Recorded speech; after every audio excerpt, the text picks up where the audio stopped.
and food go hand in hand, and Just My Roots is probably an outcome of this very sentiment. I'm Smita Mishra from Times Food, and today we have with us Samiran Sengupta, founder and CEO, Just My Roots, to talk about India's first intercity perishable food e-commerce platform. A very warm welcome to you. Thank you. Thank you very much. Tell us about the thoughts and ideas behind the launch of Just My Roots. Okay. So a brief background would help in the future discussions for this slot.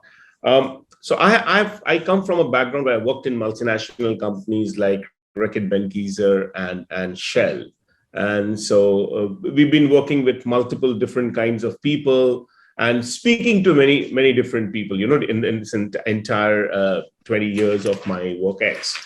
So my wife used to work with UN agencies. For her, she had another startup and which did quite well, and on women empowerment. And she used to work with quite a few of those agencies.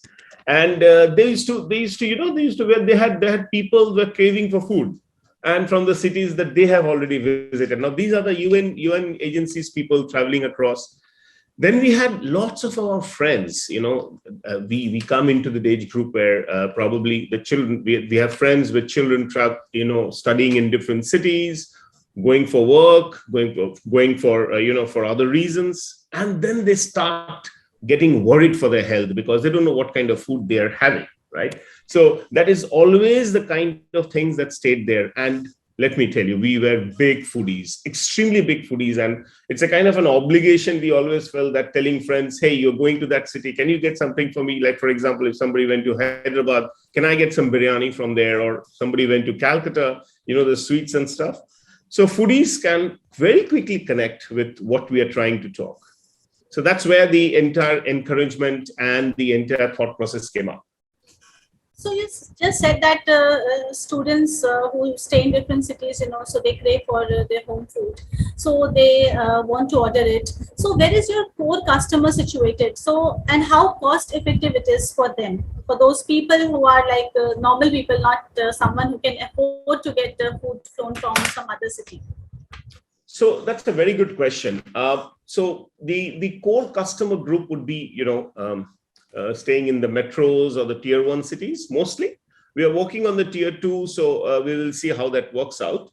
But in terms of the cost, there are two parts in the story. One part of the story is that you're getting food from restaurants. Restaurants are the places where you have eaten and you like the food and you want to have them again. The second and a very large part of the story is where you have food coming in from your own home. That's what we say is our USP, where a mother can actually cook for the child and we carry them for them. So we have a section in our app, a new app coming up. It has a section called Ghar Ka Khaana. So that's something like all kids, all students, why students, anybody, even today, I can also relate to that, right? So we have tried to keep that cheap in terms of affordable. And so we are constantly working on the pricing. We are trying to give a pricing which every student should be able to afford.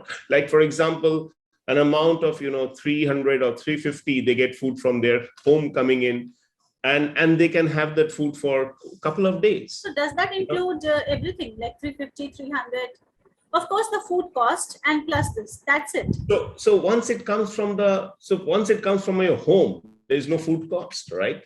So there's the cost of bringing the food to you. So right now we have a cost about $4.99. We are trying to reduce it down as much as possible so that it becomes extremely affordable for everybody. Yeah. So that's what it is. But again, for the rest of the other restaurants and stuff, it is the cost of the food plus the cost of bringing it to them. So how do you manage to keep the food fresh while it's being transferred to some other city? So what's the mechanism? Yes, so that's our USP. There are others in the industry who are probably starting to do what we are doing, and they are trying to see if they can do it well. But again, most of them freeze the product. We keep it fresh. That means that we have been able to keep the moisture, the aroma, the taste, everything inside our packaging. And that's our USP. We have a very special packaging which is able to do this work. That's a very specialized kind of a packaging. Yes. So this is a technology which comes in from, it's a concoction of technology coming in from, Israel and also from India. So it's a concoction which keeps the food fresh. We maintain a temperature of 5 to 8 degrees, and our packaging keeps the food fresh for the next 36 hours. We are currently working on a new packaging, and we are planning to patent them as well, which is going to keep the food fresh for about 72 hours. So that's where I think that's where we are heading to. So nothing is added to the food. It's completely free of no preservatives. No preservatives whatsoever. So basically the whole game is about the unique packaging that you're doing. Yes, the technology behind that is really not easy. So, foodies are very discerning customers. So they're always like, anybody who's a foodie would relate to that people are not really satisfied with food most of the times. Every time they have to have that perfect taste, which is very difficult to create. And it is even more difficult for someone like you who's getting food from some other city, managing the quality and all. So how do you do that? Okay, so our job is easier because people wants to buy the food from the restaurants they have eaten. And thankfully, most of these restaurants are able to keep their quality, their taste almost similar all these years.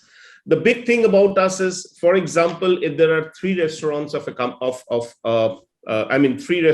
brand, we only pick up the food from that restaurant which is famous. We don't touch the other two of that brand. So for us, originality is very important. And you see, since our packaging keeps the food absolutely fresh as it was given to us, we have I can count in terms of, in my fingers, if there were cases where people did not like the taste of the product, if they have eaten in that place. Yeah. So that makes our job much more easier. We do not manufacture food. So we carry the food which is there already available. People have tasted. So they know what they're going to get. And I can tell you 99.99% of our times, we don't fail them. I know the packaging that you have said is very state of the art. So does it not change the taste of the food in the transit in some way? Yeah. So what does our packaging do? So let me explain you what do we do. Okay. We do not touch the original packaging of the product. So for example, if I am buying something, say, from a shop in Lucknow, okay, or I'm in a restaurant in Lucknow or in Jaipur or from Calcutta, Hyderabad, you name the place, right? We do not open that packet, which basically means that whatever was packed at that point of time stays as it is as we carry it. So there are a lot of people, and initially we had lots of difficulties, whether to be honest with you, where people would not want to believe that this is possible. So the only other way was, the taste of the pudding we all know is in the eating. So we used to, invite people, send them products, and then slowly people started believing, they started placing orders. Mind you, people place orders just like any other e-commerce platform. They pay in advance. We do not have a cash on delivery. So it needs that much of confidence for a customer to place that order, pay for it, and wait for the products. So do you give some utensils or something for people to pack food, or they pack in their own dabbas and give it to you, or you have some instructions given to people? Okay, so you're talking about when people send food from their homes. From their homes. Right. So the option is with them. We have given them the size that is generally, the packaging is either in 500 grams, a half a liter or a 1 liter packet. Okay. So we don't mind them giving us their own packets, but in future we are going to restrict people, and, we were going to give them packets in advance. Right. But it makes it easier for us if it's a standardized packet. But otherwise, mother's love can come in any size, so you cannot say no to that. So that's what it is. So can people order from the same city? Like suppose I want to have something from Chandni Chowk and I'm staying in suppose Noida or Gurgaon. So can that be done? Yeah, that's that's a very good point, because see, we are not an organization which operates on demand. We are not, right? We offer a couple of slots to people. 90% of our orders are intercity, comes from a different city, but we also deliver within the city, like from Chandni Chowk to Delhi NCR, everywhere, or you call it within Bombay, from one part of Bombay, one corner to the other. When most of the most of the food delivery companies stop at 15-20 kilometers, we don't stop. We don't have a kilometer stoppage as such, because when you want to eat the food, you eat the food. You don't look at what distance you are at. So yes, we do within the city also.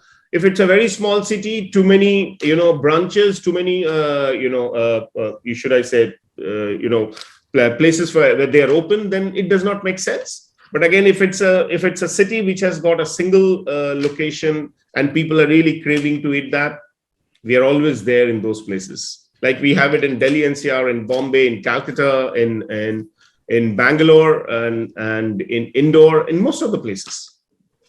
It's hard to imagine, because when I was going through the app and I was reading about it, so the first thing that came to my mind was what challenges you must be experiencing. So what are those challenges? Oh, well, many. To be honest, quite a lot. So I'll give you an example, and let's think about that. So you're in Bangalore, and you've got 5 people at home, and you have ordered food from Lucknow, from Amritsar, from Delhi, from Calcutta, from Bombay. This is not so this is not something that you order on Amazon or something else where 5 people can come to deliver those 5 products. This is food, and you have ordered food for those 5 people, and you won't be having it in different times. You will need all of the food together. That's an absolute nightmare for people who have not done this. Yeah, getting all the food together and then getting it delivered is very difficult. That's number one. The supply chain is difficult. Number 2 is keeping the food fresh. That's the second one, which is extremely, extremely difficult. Number 3 is ensuring that you have people on the ground to deliver. So we don't have our own people, we use third party. We have in some places we do use our own people, but again, you have seen a lot of articles today that on the ground, the delivery people, it's a very difficult job to get them together nowadays. So some of those are always there as challenges, but we love those challenges because we have handled them pretty well. But for any competition, this would be something that they would dread. A lot of challenge and quite a difficult kind of a situation, where you're working, but I'm sure people are really very much satisfied. And my last question to you is, what's next on the agenda, and what do you plan to do next after this, or how do you plan to improve the app, or what else do you plan to do with it? I think that's a very good point. The app improvement. Yes. So this app is a little dated, and we have been receiving a lot of customer feedback in terms of, how the app should look like. Our customers have our best interest in their thought processes, in their mind. So they keep giving us a lot of ideas.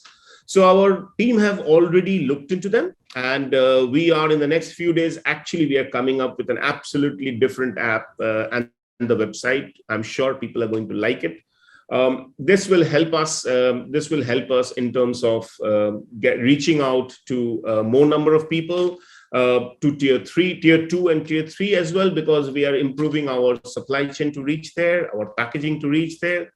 Then we are starting exports into multiple countries, because that's the next big one for us. We are getting our food packaging, all the licenses in place to do that. We would not like to do one-time job.